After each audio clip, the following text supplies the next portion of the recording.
Right, so for today's video we'll remove the center console of the Amarok. Let's go inside the Amarok and then we'll see how to remove it.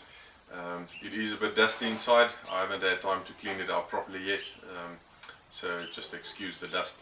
The tools you'll need for this is a T20 Torex screwdriver or bit. You will need the bit as well, not just the screwdriver, and you'll see later why.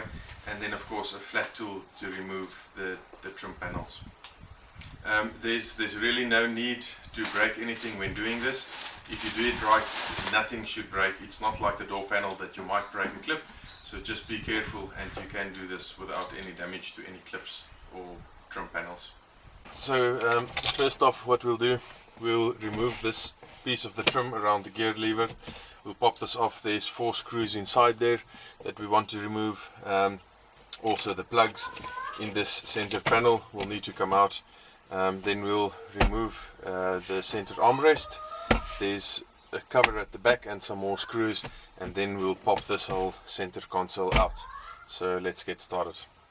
So first off, we'll remove this whole piece of the console on the gear lever.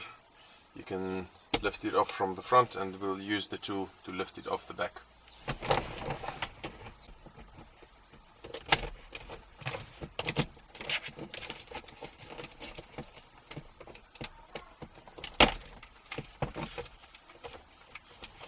Right, next up, with this remove, we'll go ahead and unplug all the plugs on the sides for your 4-motion controls, and the stability controls and diff lock on the other side, and also the two 12-volt outlets. I do want to show a close-up of how to remove these plugs. This little clip that you need to pull back doesn't normally pull back far enough so that you can actually get it out. You need a little screwdriver or something, and then just help it by pushing that in further, and you'll see the plug comes out. Do not force these plugs, they really come out easy. So you can now see pressing that pin just that bit further in helps to release that little catch that's sitting right there, to just release that.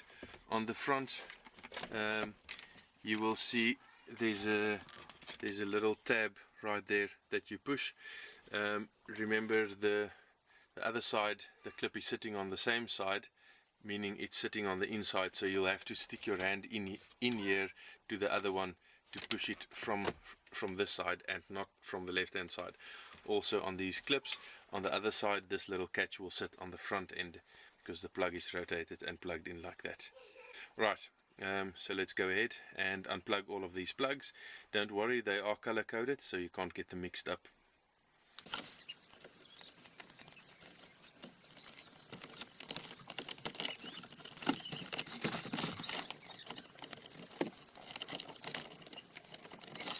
You can remove this before taking this out. I prefer not to, because it's got little tabs underneath there and you really don't want to break those. So I prefer to actually take this all out and then to just slightly push it out with my thumbs from the inside, and then I'm sure I'm not breaking anything.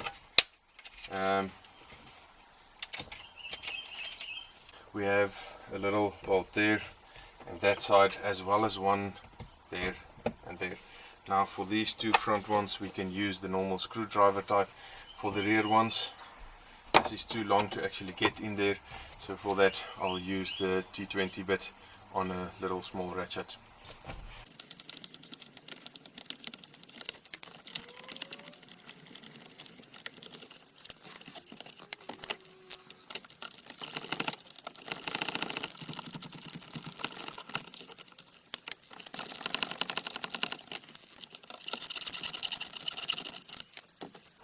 Just before we pull out, we will bend. We can actually do it now.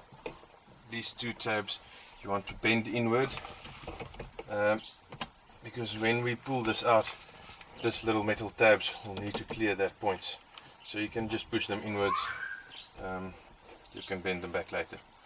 Right, so that's it for the front. We'll continue to take the armrest off, and then there's a bunch of bolts in here, and then we'll plug out the center console. So we'll continue to remove these 4 bolts, and then we'll get this armrest off. Then we'll also remove this little cover plate down here, Once that's done, we'll move to the back again and then we can take it out.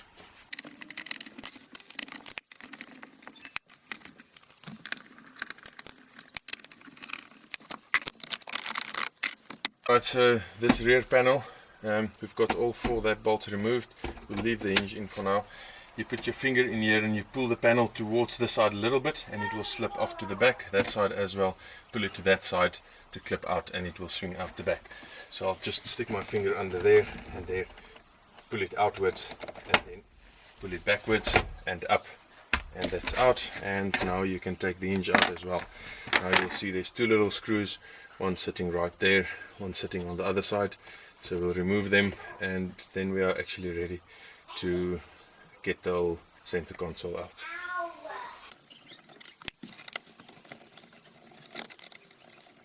Right, so to remove this panel you want to pull the park brake up nice and high. There's 2 fingers that's part of this panel sticking in here, you'll see them just now, so we have to lift this up and get it out. That's why we bent those 2 metal plates there a little bit inward so they can clear off that panel. So we can go ahead. Here at the back with the last 2 screws you want to pull the panel outward a little bit just to release those hooks. And you can lift this up, drop it down a little bit, then you need to pull your gear lever back and you can get the whole center console out. You can set that one side, then you'll see there's a control module sitting down here and you should then be able to get to everything that has slipped in there in time. Right, and that's it for the removal of the center console. Installing it is exactly the opposite. You just need to check that when you put it back that panel lifts up high enough and that it catches here on the inside. You will see this little fingers that I talked about, so you just need to wiggle this around a little bit to make sure that it catches at the right point, but you'll see when the gaps are all lined up, so you can just wiggle it around. So right, let me quickly put it back together again in reverse order.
Alright guys, thanks for watching, and if you like this video please subscribe to my channel and give it a thumbs up, and I'll keep the content coming.